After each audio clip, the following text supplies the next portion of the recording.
نحمده ونصلي ونسلم على رسوله الكريم اما بعد فاعوذ بالله من الشيطان الرجيم بسم الله الرحمن الرحيم ولما بلغ اشده آتيناه حكما وعلما وكذلك نجزي المحسنين۔ اور جب یوسف بھرپور جوانی کی عمر کو پہنچے تو ہم نے اسے حکمت اور علم عطا فرمایا اور ہم نیکوں کو ایسا ہی صلا دیتے ہیں۔ حضرت یوسف علیہ السلام اپنی جوانی کی پوری قوت کو پہنچے اور شباب اپنی انتہا پر آیا، اور عمر مبارک امام ضحاک رضی اللہ تعالیٰ عنہ کے قول کے مطابق جب آپ کی عمر شریف 20 سال ہوئی، اور بعض مفسرین نے 30 سال اور کسی نے 18 سال کے درمیان ہوئی، تو اللہ رب العالمین نے آپ کو نبوت اور دین میں فقاہت عطا فرمائی۔ بعض علماء نے فرمایا اس آیت میں جو حکم جو کہا گیا تو اس سے مراد بات ہے، اور علم سے خواب کی تعبیر مراد ہے، اور بعض علماء نے فرمایا کہ چیزوں کی حقیقتوں کو جاننا علم، اور علم کے مطابق عمل کرنا یہ حکمت ہے۔ اور یہاں پر یہ بھی یاد رکھیے گا کہ اس آیت سے علماء کہتے ہیں کہ یہ پتہ چلا کہ حضرت یوسف علیہ السلام کو اللہ رب العالمین نے علم لدنی عطا فرمایا۔ علم لدنی وہ ہوتا ہے کہ جو بغیر استاد کے، یعنی کوئی واسطہ نہیں ہوتا استاد کا، وہ صرف اللہ کی طرف سے عطا کر دیا جاتا ہے، اور اللہ رب العالمین نے استاد کے واسطے کے بغیر ہی علم اور فقہ اور عمل صالح آپ کو عنایت کیا۔ اور یہ بھی یاد رکھیے گا کہ کئی ایسے انبیاء کرام ہیں کہ ان کا عمومی یا اکثر علم مبارک لدنی ہوتا ہے، جیسے کہ قرآن پاک سے ہمیں پتہ چلتا ہے کہ حضرت خضر علیہ السلام کے بارے میں بھی قرآن میں ہمیں ملتا ہے کہ وَعَلَّمْنَاهُ مِن لَدُنَّا عِلْمًا، کہ اسے ہم نے علم لدنی عطا فرمایا۔ یہ حضرت خضر اور میرے آقا علیہ السلام کو بھی اللہ رب العالمین نے کیا عطا فرمایا؟ تو 5ویں بارے میں پتہ چلتا ہے کہ وَعَلَّمَكَ مَا لَمْ تَكُنْ تَعْلَمْ، اور آپ کو وہ سب کچھ سکھا دیا جو آپ نہ جانتے تھے۔ تو یہاں سے ایک مسئلہ یاد رکھیے گا کہ یہ پتہ چلا کہ دنیا کا کوئی علم والا نبی کے برابر نہیں ہو سکتا۔ کیوں؟ کیونکہ جتنے بھی دنیاوی لوگ ہیں وہ اپنے استادوں کے محتاج ہوتے ہیں اور ان کے شاگرد ہوتے ہیں، تو نبی جو ہیں وہ کسی کے شاگرد نہیں ہوتے۔ تو نبی کے برابر یہاں سے بھی پتہ چلا کہ کوئی نہیں ہو سکتا، کہ نبی کو پڑھانے والی ذات جو ہے وہ رب العالمین کی ہے، اور نبی جو ہوتے ہیں وہ اللہ رب العالمین سے سیکھتے ہیں۔ تو یاد رکھیے گا نبی سے کوئی برابر نہیں ہو سکتا، یہ ہمارا عقیدہ ہے۔ آگے اللہ رب العالمین نے ارشاد فرمایا وَرَاوَدَتْهُ الَّتِي هُوَ فِي بَيْتِهَا عَن نَفْسِهِ وَغَلَّقَتِ الْأَبْوَابَ وَقَالَتْ هَيْتَ لَكَ قَالَ مَعَاذَ اللَّهِ إِنَّهُ رَبِّي أَحْسَنَ مَثْوَايَ إِنَّهُ لَا يُفْلِحُ الظَّالِمُونَ۔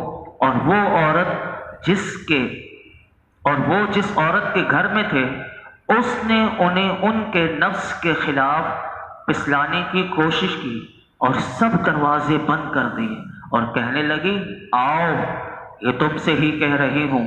یوسف نے جواب دیا ایسے کام سے اللہ کی پناہ، بے شک وہ مجھے خریدنے والا شخص میری پرورش کرنے والا ہے، اس نے مجھے اچھی طرح رکھا ہے، بے شک زیادتی کرنے والے فلاح نہیں پاتے۔ یہ 2 آیتوں کا خلاصہ یہ ہے کہ اللہ رب العالمین نے حضرت یوسف علیہ السلام کی انتہائی پاک دامنی اس آیت میں بیان فرمائی۔ اس آیت کا خلاصہ یہ ہے کہ حضرت یوسف علیہ السلام انتہائی حسین و جمیل تھے۔ جب زلیخا نے، جو عزیز مصر کی بیوی تھی، اس نے آپ کے حسن و جمال کو دیکھا تو اس نے آپ کے بارے میں لالچ کیا۔ حضرت یوسف علیہ السلام چونکہ اسی گھر میں رہتے تھے جہاں زلیخا رہتی تھی، اور زلیخا نے ایک موقع پا کر حضرت یوسف علیہ السلام کو ان کے مقدس نفس کے خلاف پسلانے کی کوشش کی تاکہ وہ اس کے ساتھ مشغول ہو کر اس کی ناجائز خواہش کو پورا کریں۔ زلیخا جس گھر میں رہتی تھی، مفسرین فرماتے ہیں کہ اس گھر کے 7 دروازے تھے. زلیخا نے 7 دروازے بند کر دیے اور حضرت یوسف علیہ السلام اس مکان میں اکیلے تھے. اور وہاں یہ بھی مفسرین آگے آئے گا کہ وہاں ایک 4 ماہ کا بچہ بھی تھا جو اس کے ماموں کا بیٹا تھا. تو وہ تھا اور حضرت یوسف علیہ السلام اور زلیخا تھی. اس نے 7 دروازے بند کر دیے اور حضرت یوسف علیہ السلام سے کہا آؤ میری طرف آؤ. اور قرآن بھی بتا رہا ہے کہ اس نے کہا کہ میں تم سے ہی کہہ رہی ہوں. تو اس وقت اللہ کے نبی حضرت یوسف علیہ السلام نے اس کی یہ بات سن کر فرمایا کہ اللہ کی میں پناہ چاہتا ہوں اور اسی سے میں اپنی حفاظت کا طلبگار ہوں کہ وہ مجھے اس قباحت سے یعنی اس برے کام سے بچائے کہ جس کی تو طلبگار ہے.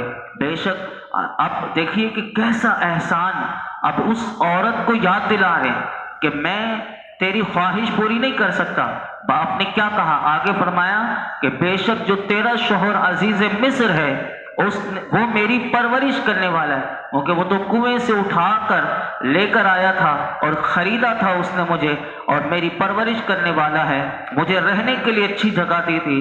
میں اس کا بدلہ یہ نہیں دے سکتا کہ میں اس کے اہل خانہ کے ساتھ خیانت کروں. ایسے لوگ آج معاشرے میں پائے جاتے ہیں کہ جو کسی کے احسان کا بدلہ اس کو یہ دیتے ہیں کہ اس کے گھر والوں کے ساتھ خیانت کر جاتے ہیں. یہاں سے یہ بھی پتہ چلا آپ نے کہا کہ جو ایسا کرے کہ کسی کے احسان کا بدلہ یہ دے کہ اس کے اہل خانہ کے ساتھ خیانت کرے، تو آپ نے فرمایا ایسا شخص جو ایسا کرے وہ ظالم ہے. تو اس سے علماء کہتے ہیں یہ پتہ چلا کہ نیکی کا بدلہ نیکی ہی ہونا چاہیے اور مربی کا احسان ماننا یہ انبیاء کرام علیہم السلام کا طریقہ ہے. پھر کیا ہوا؟ وَلَقَدْ هَمَّتْ بِهِ وَهَمَّ بِهَا لَوْلَا أَن رَأَىٰ بُرْهَانَ رَبِّهِ كَذَٰلِكَ لِنَصْرِفَ عَنْهُ السُّوءَ وَالْفَحْشَاءَ إِنَّهُ مِنْ عِبَادِنَا الْمُخْلَصِينَ. اور بے شک عورت نے یوسف کا ارادہ کیا اور اگر وہ اپنے رب کی دلیل نہ دیکھ لیتا تو وہ بھی عورت کا ارادہ کرتا. ہم نے اسی طرح کیا تاکہ اس سے برائی اور بے حیائی کو پھیر دیں، بے شک وہ ہمارے چنے ہوئے بندوں میں سے ہے. اس آیت میں اللہ رب العالمین نے بتایا کہ زلیخا نے حضرت یوسف علیہ السلام سے برائی کا ارادہ کیا، اور اگر حضرت یوسف علیہ السلام اپنے رب کی دلیل نہ دیکھ لیتے تو انسانی فطرت کے تقاضے کے مطابق آپ بھی عورت کی طرف مائل ہو جاتے. لیکن آپ نے رب کی دلیل دیکھی. وہ دلیل کیا تھی؟ تو یاد رکھیے وہ دلیل برہان عصمت نبوت تھی کہ جو اللہ کے نبی ہوتے ہیں ان کے جو پاکیزہ نفوس ہوتے ہیں وہ یاد رکھیے کہ اللہ انہیں پہلے سے ہی برے اخلاق سے اور گندے افعال سے پاک پیدا کرتا ہے. یہ ہمارا عقیدہ بھی، یہ عقائد کی اس میں سے ایک عقیدہ بھی ہے کہ نبیوں کے بارے میں عقیدہ یاد ہونا چاہیے کہ اللہ کے جتنے نبی ہوتے ہیں وہ معصوم ہوتے ہیں، وہ گناہوں سے بالکل پاک ہوتے ہیں. تو یہاں سے یہ پتہ چلا کہ یہ پاکیزہ مقدس اور شرافت والے اخلاق پر اللہ ان کی پیدائش فرماتا ہے. اس لیے اللہ کا ہر نبی، اور جیسے کہ یہ حضرت یوسف علیہ السلام وہ ایسے ہر برے کام سے باز رہتے ہیں کہ جس کا کرنا رب کی طرف سے منع ہو. تو ایک روایت میں یہ بھی آتا ہے کہ ایک دلیل جو آپ نے یہ سن لی کہ نبوت کی وجہ سے، اور ایک دلیل یہ بھی ہے کہ جس وقت زلیخا آپ کے در پہ ہوئی کہ آپ اس کے ساتھ برا فعل کریں تو اس وقت حضرت یوسف علیہ السلام کے والد ماجد حضرت یعقوب آپ کے سامنے آ گئے، یعنی اسی جگہ پر آپ کی آنکھوں کے سامنے آ گئے، اور آپ نے اپنی انگلی مبارک اپنے دندان میں دبا کر اشارہ کیا بیٹا اس سے بچنا، اس سے اجتناب کرنا. آپ نے اپنے بیٹے کو روکا. یہ بھی مفسرین فرماتے ہیں. لیکن یہاں پر ایک بات تنبیہ کے لیے علماء نے کہا کہ ہمیں یاد رکھنا کہ یہ جو آیت میں یہ جو پورا واقعہ چل رہا ہے، اب ہر مسلمان کو اس واقعے میں بحث کرنے سے بچنا چاہیے. کیونکہ یہ اللہ کے نبی کی عصمت کا معاملہ ہے، اور اگر کوئی بحث کرتا ہے تو ہو سکتا ہے کہ کہیں وہ ایسا نہ ہو جائے کہ اس کا ایمان ہی برباد ہو جائے، کہ اللہ کے نبی کے بارے میں کوئی شک اور شبہ اس کے دل میں اگر پیدا ہو گیا کہ اللہ کے نبی نے ایسا کام کیا اور اس نے بحث کی، تو یاد رکھیے علماء نے تنبیہ کرتے ہوئے یعنی متنبہ کرتے ہوئے کہا اس معاملے میں بحث کرنے سے بچیے گا، جو لکھا ہوا ہے وہ سن لو، جو تفسیر علماء نے بیان کی وہ اپنے ذہن میں رکھو۔ اور اسی طرح اللہ رب العالمین نے اس آیت میں فرمایا کذالک لنصرف، فرمایا کہ ہم نے حضرت یوسف علیہ السلام کو دلیل دکھائی، اسی طرح قرآن کہتا ہے کہ ہم اس سے ہر برائی اور بے حیائی کو پھیر دیں گے۔ یہ سب کیوں ہو رہا ہے؟ آپ شروع میں سن چکے تھے، یہ سب اللہ کی حکمتیں ہیں، یہ سب اللہ کی طرف سے ہے، یہ آزمائش بھی ہے، یہ حکمتیں بھی ہیں، اس میں سیکھنے کو بھی بہت کچھ ہے۔ تو اللہ رب العالمین فرماتا ہے یہ آئی آزمائش، لیکن ہم اپنے یوسف کو ہر برائی سے ہر بے حیائی اس سے پھیر دیں گے۔ اور پھر قرآن نے ان کی تعریف کرتے ہوئے اللہ رب العالمین نے فرمایا کہ یوسف جو ہیں وہ ہمارے ان بندوں میں سے ہیں کہ جنہیں ہم نے نبوت کے لیے منتخب فرمایا اور دوسرے لوگوں پر انہیں اختیار کیا۔ یہاں پر میں صرف اس آیت پر ہی روکتا ہوں، کل آگے ہم سماعت کریں گے، لیکن یہاں پر میں 2-3 حدیث مبارکہ آپ کے سامنے رکھنا چاہوں گا کہ ہمیں بھی پاک دامن رہنا چاہیے اور بدکاری سے ہمیشہ اپنے آپ کو بچانا چاہیے۔ ترغیب کے لیے میں حدیث مبارکہ آپ کے سامنے رکھتا ہوں کہ نبی کریم صلی اللہ علیہ وسلم کی اس حدیث پاک کو حضرت سہل بن سعد رضی اللہ تعالیٰ عنہ روایت کرتے ہیں کہ اللہ کے محبوب علیہ السلام نے ارشاد فرمایا کہ جو مجھے اپنے دونوں جبڑوں اور دونوں ٹانگوں کے درمیان والی چیز یعنی زبان کی اور شرمگاہ کی حفاظت کی ضمانت دے دے، حضور فرماتے ہیں یہ زبان کی دے دے اور شرمگاہ کی ضمانت جو مجھے دے، میں اسے جنت کی ضمانت دیتا ہوں۔ میرے آقا فرماتے ہیں میں اسے جنت کی ضمانت دیتا ہوں۔ اور یہی 2 چیزیں ہماری معاشرے میں دیکھ لیجئے کہ یہ چپ نہیں رہتی، اور انسان جو اپنا نفس کی تسکین کے لیے جو 2 ٹانگوں کے درمیان ہے اس کو کیا کیا چاہتا ہے۔ اسی لیے میرے آقا نے مختصر لفظوں میں انسان کو سب کچھ سمجھا دیا۔ اسی طرح حضرت انس رضی اللہ تعالیٰ عنہ سے روایت ہے کہ میرے آقا علیہ السلام نے ارشاد فرمایا کہ عورت کے بارے میں کہ یہ ہم اپنے گھر کی خواتین کو یہ حدیث سنا سکتے ہیں اور ان کو بتا سکتے ہیں۔ میرے آقا نے ارشاد فرمایا کہ عورت جب اپنی 5 نمازیں پڑھے اور اپنے ماہ رمضان کے روزے رکھے اور اپنی شرمگاہ کی حفاظت کرے اور اپنے شوہر کی اطاعت کرے، تو میرے آقا نے فرمایا اس عورت کے لیے کیا انعام ہے؟ فرمایا اس عورت کے لیے انعام یہ ہے کہ جنت کے جس دروازے سے چاہے وہ داخل ہو جائے۔ یعنی یہ عورت کے لیے بھی میرے آقا نے بتا دیا۔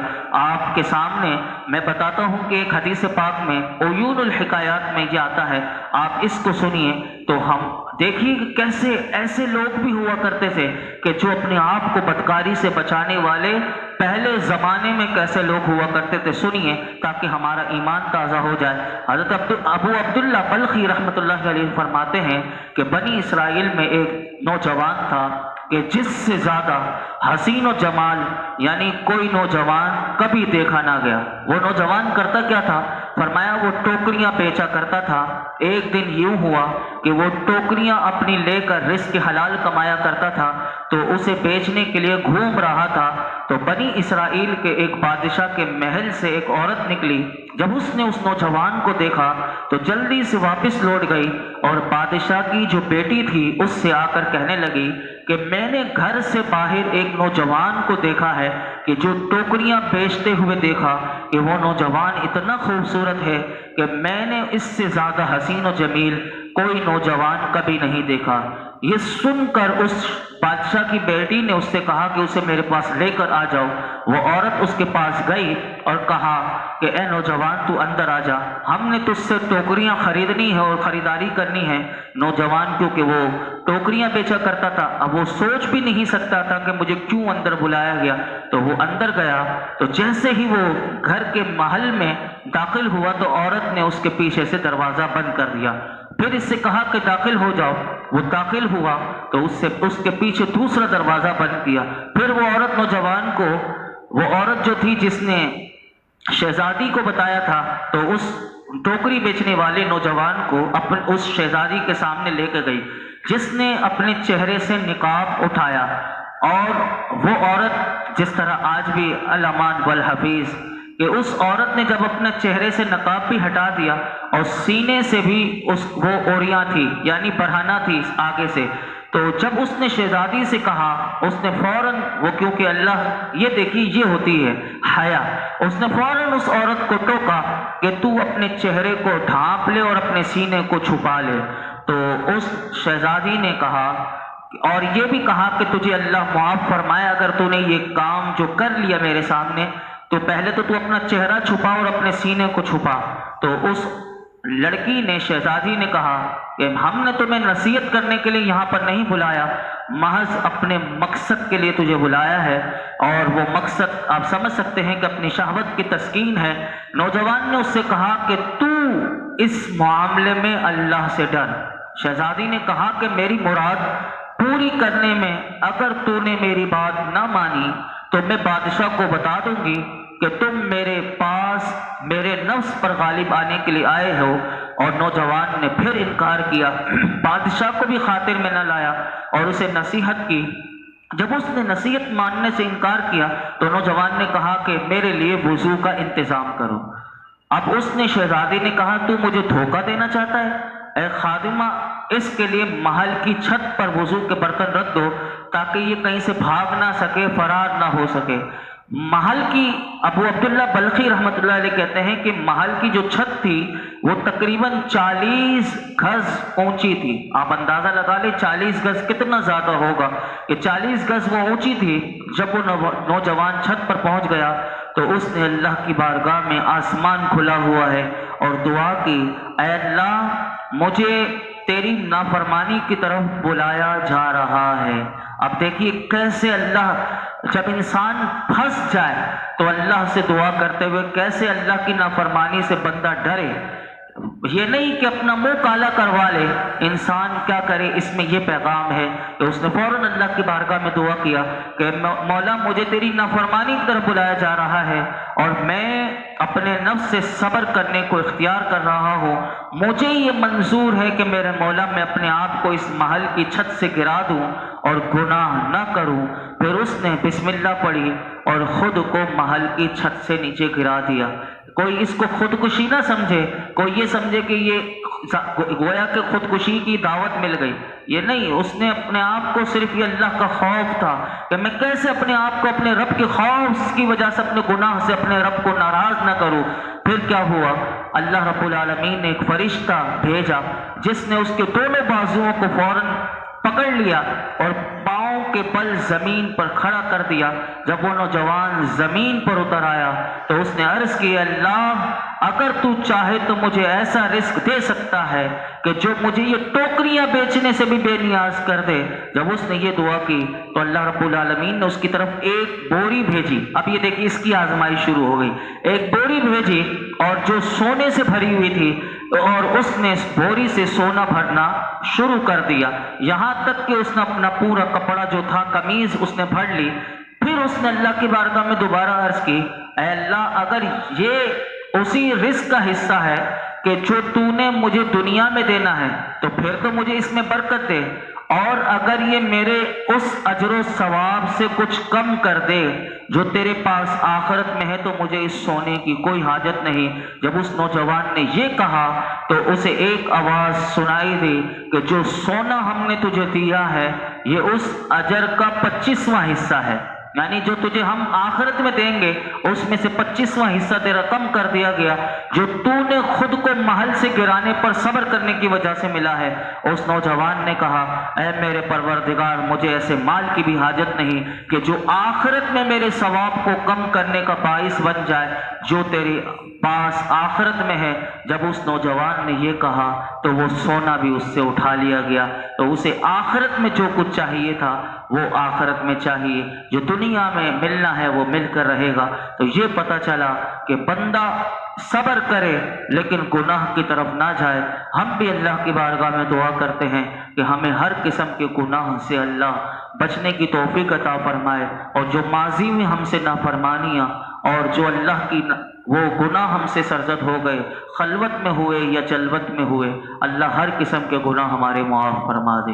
الحمدللہ رب العالمین، والصلاة والسلام علی سید الانبیاء والمرسلین وعلی آلہ واصحابہ اجمعین۔ یا اللہ پاک جو کچھ ہم نے سنا اس میں کوئی غلطی کوتاہی ہو معاف فرما، اپنی بارگاہ میں قبول فرما۔ اے اللہ ہمیں پاک دامنی عطا فرما، اللہ ہمیں پاک دامنی عطا فرما۔ یا اللہ جتنے گناہ ہو گئے آج تک، جب سے ہم نے ہوش سنبھالا اور جب سے ہمارے نامہ اعمال میں گناہ لکھے گئے، اے اللہ اس وقت سے لے کر آج تک کے سارے گناہ معاف فرما دے۔ اللہ ہماری بے حساب مغفرت فرما، ہمارے والدین کی مغفرت فرما، میرے آقا کے تمام امت کی مغفرت فرما۔ اے اللہ ہمیں زندگی کی جتنی سانسیں باقی ہیں، اے اللہ اپنی رضا والی زندگی عطا فرما، اپنے اور اپنے حبیب کی فرما برداری والی زندگی عطا فرما۔ یا اللہ ہر قسم کے گناہ سے، نفس و شیطان کے ہر وار سے میرے مولا ہم تیری پناہ مانگتے، ہمیں اپنی پناہ عطا فرما۔ یہ جتنے حاضرین موجود ہیں اللہ جس کے دل میں جو مراد ہو پوری فرما دے۔ وصلی اللہ تعالی علی خیر خلقہ محمد وعلی آلہ وصحبہ